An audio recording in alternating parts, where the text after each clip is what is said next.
La parole est à Monsieur Philippe Gosselin. Merci, Monsieur le Président. Dans le contexte actuel, j'aimerais mieux poser d'autres questions que celles que je vais poser, mais l'affaire Benalla n'en finit pas de rebondir. Elle revient de tous côtés et c'est bien, je crois, une affaire d'État, puisqu'elle concerne les plus hauts sommets de ce pays. Hier, nous apprenions la démission d'Ismaël Emelien, conseiller spécial du président, officiellement pour écrire un ouvrage. Très bien. En réalité, vous savez qu'il a été destinataire d'images illégales du 1er mai obtenues auprès de la police. Hier, c'était encore le patron de Velours, cette société un peu interlope qui dénonce un contrat entre Benalla, Cras et d'autres et qui assure, c'est le plus grave, que M. Benalla est le bénéficiaire, l'instigateur de ce contrat de 2 millions d'euros qui a été passé avec certains Russes, alors qu'il était encore en fonction. Vous voyez le mélange des genres, vous voyez peut-être même l'atteinte à notre souveraineté.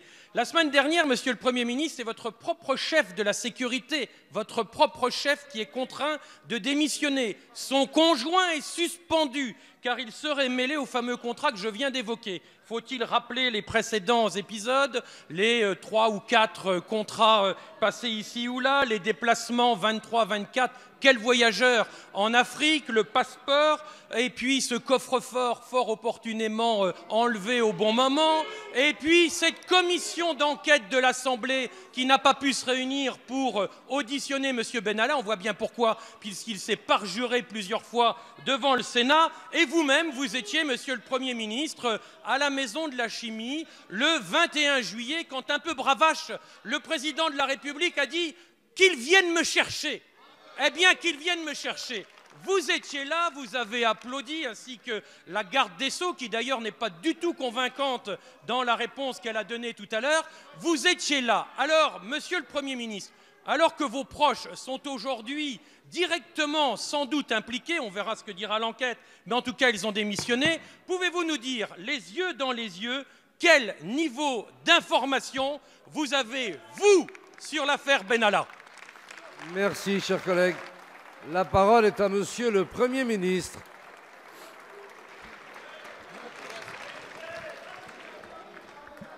Monsieur le Président, Mesdames et Messieurs les députés, Monsieur le député Gosselin, vous m'interrogez sur ce que vous appelez l'affaire Benalla, c'est-à-dire les agissements d'une personne, d'un homme, qui a travaillé à l'Élysée. Je vais vous répondre, Monsieur Gosselin. De quelqu'un qui a donc travaillé à l'Élysée. Et vous nous dites que les éventuelles, car après tout elles ne sont pas jugées, mais les éventuelles illégalités qui auraient été commises par cet homme seraient constitutives d'une affaire d'État. Je vais vous dire, au fond, les choses le plus simplement possible, Monsieur Gosselin. Dans ces affaires, la justice s'est saisie plusieurs fois. Preuve, vous en conviendrez, qu'elle agit de façon totalement indépendante et qu'elle veut établir les faits pour ensuite, le cas échéant, vous êtes un juriste avisé, pour ensuite, le cas échéant, les sanctionner. Nous n'avons, Monsieur le député, aucun problème avec cela. La justice fait son travail et si elle détermine que des actes illégaux ont été commis, elle prononcera des sanctions et je n'ai, Monsieur le député, aucun problème avec ça. Aucun. Et d'ailleurs, pour ma part, mais Monsieur Jacob, vous semblez vous offusquer de ma réponse alors que dans la question de Monsieur le député, on laisse à penser que nous couvririons des choses, que nous cacherions des choses. Eh bien non, Monsieur le Président Jacob. Et vous pouvez me pointer du doigt, il n'en est rien. Nous faisons la transparence et la justice prononcera, le cas échéant, les condamnations qui s'imposent. Et c'est très bien ainsi, je vous le dis, comme je le pense. Puisque vous m'interrogez sur la situation personnelle d'un certain nombre de fonctionnaires qui travaillent ou qui ont travaillé à mes côtés. Lorsque la presse, Monsieur le député, est venue interroger Matignon sur des allégations car elles n'étaient pas démontrées, en nous disant quelqu'un qui travaille avec vous se serait rendu coupable de tel acte. Nous avons fait les diligences immédiatement qu'imposaient les questionnements qui étaient évoqués par la presse. Ces diligences... Mais vous savez, parfois, quand je vous réponds, j'ai l'impression qu'au fond, la réponse ne vous intéresse pas. Et ça me désole, parce que j'essaie de dire les choses clairement. Nous avons donc, monsieur le député, procédé à l'ensemble des diligences. La prochaine fois, vous serez Quand sanctionné. ces diligences ont été effectuées, nous avons donné les réponses aux journalistes qui nous interrogeaient. Comme ces diligences imposaient que nous prenions un certain nombre de vérifications et que nous déclassifions un certain nombre de décisions qui étaient jusqu'à présent classées, nous avons transmis au parquet de Paris les éléments que nous avions communiqués à la presse. Pour une raison très simple, monsieur le député, c'est que si nous ne l'avions pas fait, vous auriez à juste titre, dénoncé le fait que nous ne transmettions pas à la justice des éléments que nous avions en notre possession et qui étaient susceptibles d'intéresser le déroulement d'une affaire judiciaire. Nous avons fait, monsieur le député, en la matière, toute la transparence. Matignon répondra à toutes les questions en toute transparence, dans le respect de l'indépendance de la justice, je vous le garantis, je vous l'assure.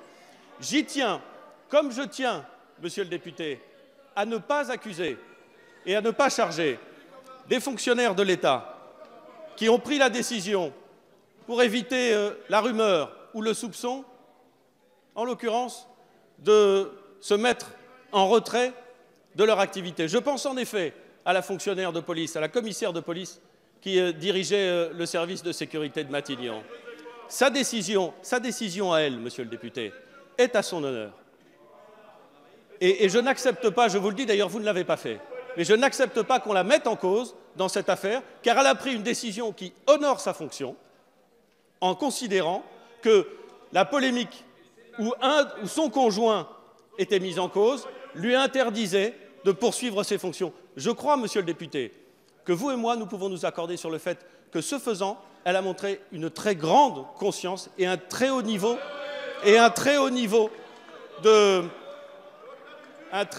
d'exigence sur ce que peut être sa fonction. Merci, monsieur le Premier ministre. S'il vous plaît, la parole est à monsieur Louis Alliot. Monsieur le Président, permettez-moi d'étendre l'atmosphère et de saluer la performance de nos rugbymen. La parole est à madame Mathilde Panot. Monsieur le Premier ministre, les Russes, les Russes, les Russes.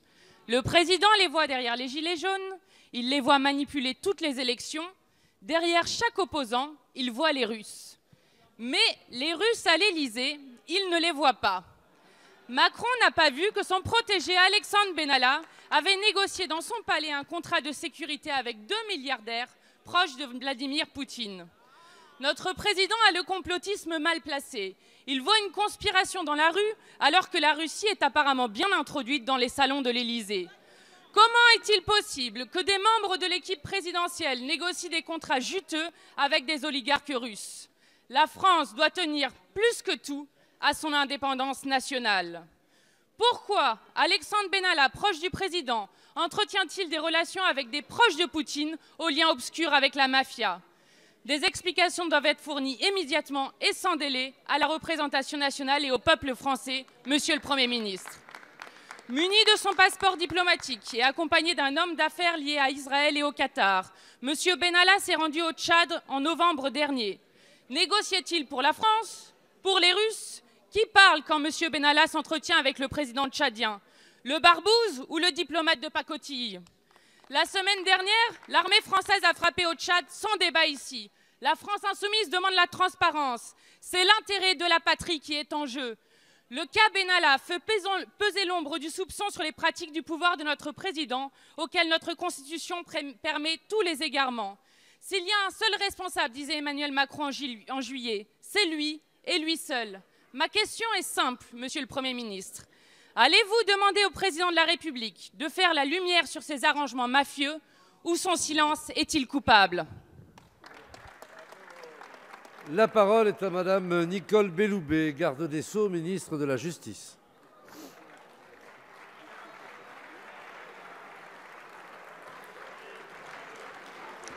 Monsieur le Président, Mesdames les députés, Messieurs les députés, Madame la députée Panot, en posant la question que vous venez d'énoncer, au fond, vous faites ici référence à sans doute ce qui constitue une dérive personnelle d'un personnage qui a joué un rôle important. Et je crois que votre question est actuellement traitée par la justice. Je voudrais en effet dire qu'il y a actuellement sur ce sujet 3 enquêtes qui sont en cours. Il y a une première information judiciaire qui est liée aux événements survenus place de la Contrescarpe, les événements qui sont liés à la manifestation du 1er mai. Il y a ensuite une deuxième enquête qui a été ouverte par le procureur de Paris pour atteinte à la protection de la vie privée à la suite d'une lettre qui a été adressée par le Premier ministre au procureur de Paris. Il y a une 3e enquête qui est ouverte sur le sujet précisément dont vous parlez et qui est portée par le parquet national financier.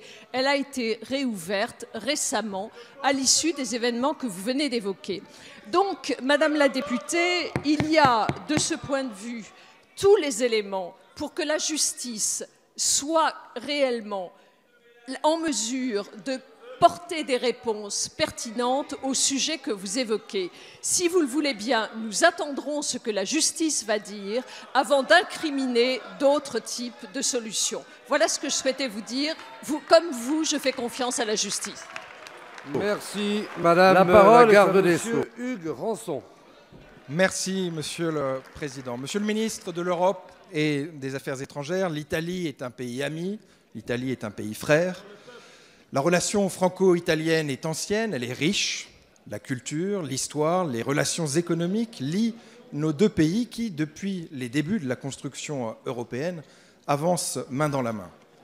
Or, depuis quelques mois, cette amitié solide et cette communauté de destin sont mises à mal. Mises à mal par des ingérences, des attaques sans fondement, mises à mal par des déclarations outrancières de la part de plusieurs membres du gouvernement italien. À chaque fois, vous avez condamné ces propos inacceptables. Mais mardi dernier, M. Luigi Di Maio a franchi un pas supplémentaire en se rendant en France, sans respecter les formes ni les usages diplomatiques et en apportant publiquement son soutien à des individus qui avaient appelé au renversement du gouvernement par l'armée. C'est aussi grave qu'inédit.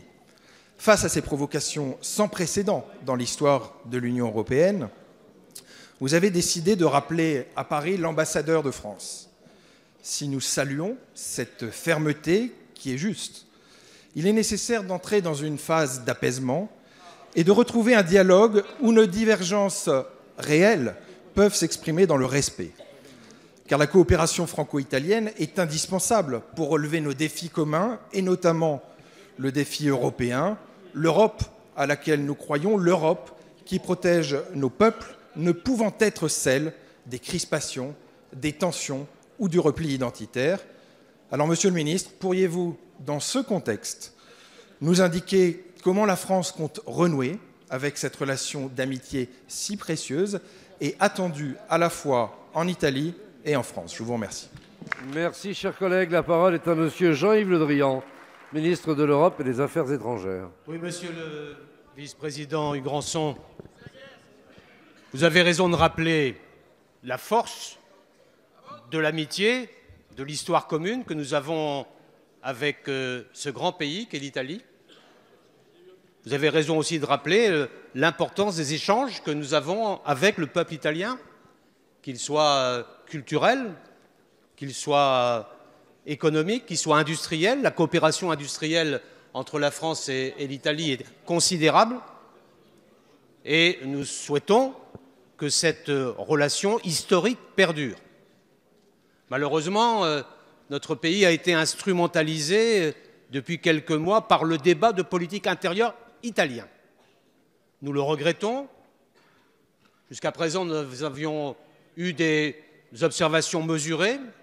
Nous avions invité l'ambassadrice d'Italie en France à venir nous rencontrer pour lui dire qu'il fallait éviter de franchir un certain nombre de bornes. Et là, le président du Conseil, M. Di Maio, a franchi une étape lourde que vous avez évoquée, venant inopinément en France et ayant cru bon de rencontrer un représentant des Gilets jaunes qui, par ailleurs, avait fait des déclarations appelant au renforcement de la guerre civile en France et un renversement du gouvernement par l'armée.